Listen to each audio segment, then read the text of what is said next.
Yeah, that was a good one. That was a good snap. It was good for the sound. If I had to go back in the past, what would I say to my past self? Yikes. I would say, don't lie to the teacher about having glasses just to get out of computer work, because it will bite you in the ass one day. These aren't that bad. These aren't that bad. They look fine. Oh, Lord. That was bad. Josh here, welcome back. Another one, another day, another dollar. I don't know, that doesn't make any sense. Let's talk about this movie, The Holdovers. Why do I say it like that? This movie stars Paul Giamatti, Dominic Sessa, and Divine Joy Randolph. All super talented. Paul Giamatti, I'm sure you've seen him in every movie possible. And then, you know, Dominic is new to the scene, but still brings a charm, great actor, really fun to watch. And then Divine, of course, if you haven't seen High Fidelity, then you just f you. Go see it. Go see the original film and then also see the series. Try to bring the series back, man. Shame on them for not doing it a second season. What a bunch of idiots. This is directed by Alexander Max Payne. Alexander Max Payne. That was the dumbest thing I've said today. It was directed by Alexander Payne, Max Payne's younger brother. You suck, you jackass. I don't know if that joke landed. You know him from The Descendants, about Schmidt, and Sideways. It's a movie about kind of a cranky old son of a bitch teacher that hates his students because they're not really very academically sound. And essentially what happens is that a bunch of students that don't go home for Christmas, the teacher has to put up with them and essentially babysit them throughout the entire movie. And with this, they also have a lunch lady that is joined with them. I mean, she has a big connection within the actual school itself. Because like they're all together and they all have nowhere to go, that's why they are the Holdovers. Did you get it? Do you get it? They said it in the movie. They said the Holdovers.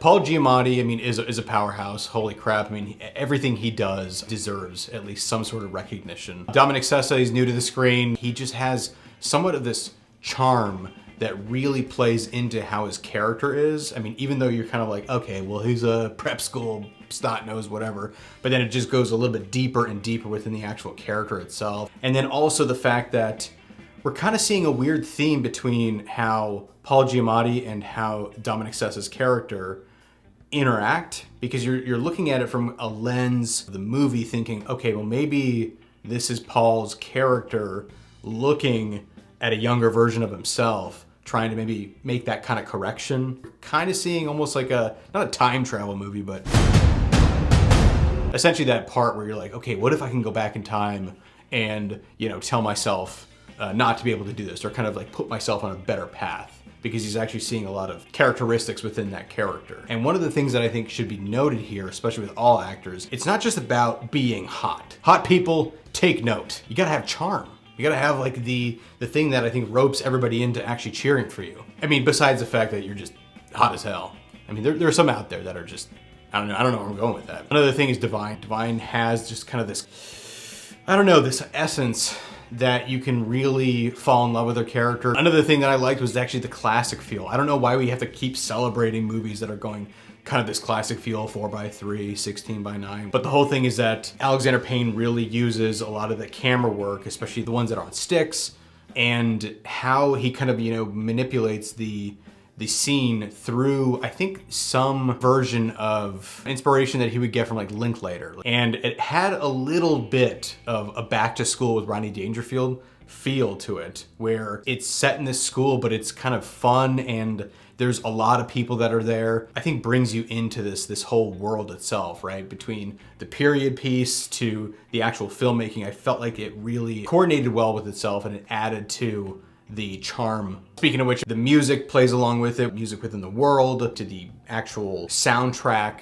of the movie. That also just kind of coexists all together. Payne did such a great job creating a cohesive understanding of the actual world itself and making it feel like it was shot during that time.